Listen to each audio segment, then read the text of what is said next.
We've made our way to 43rd Avenue in Bell for this second video on intersection management. Stay tuned to learn how you can prevent having your bell rung at this or any intersection.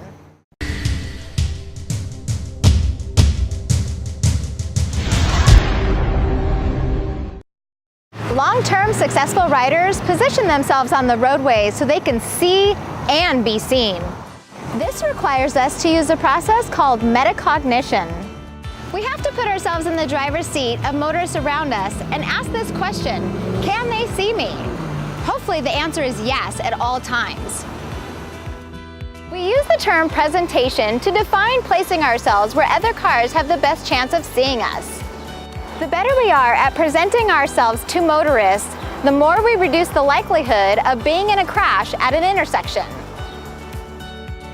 Choosing the best lane position is a dynamic activity. We are constantly required to adjust lane position to maximize seeing and being seen. Within a single lane of traffic, we have several options for placement. We use these options to maximize our time and space with the vehicles around us.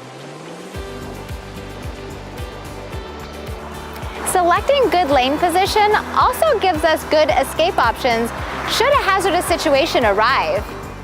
Being aware of escape routes while approaching and proceeding through an intersection is higher level riding. During your next ride, spend time evaluating your lane positioning. Ask these questions. Am I presenting myself in a way that allows motorists to see me best? Do I have escape options at my disposal? Thanks for watching. Make sure to like, subscribe, and comment. Be safe out there and have fun, everyone.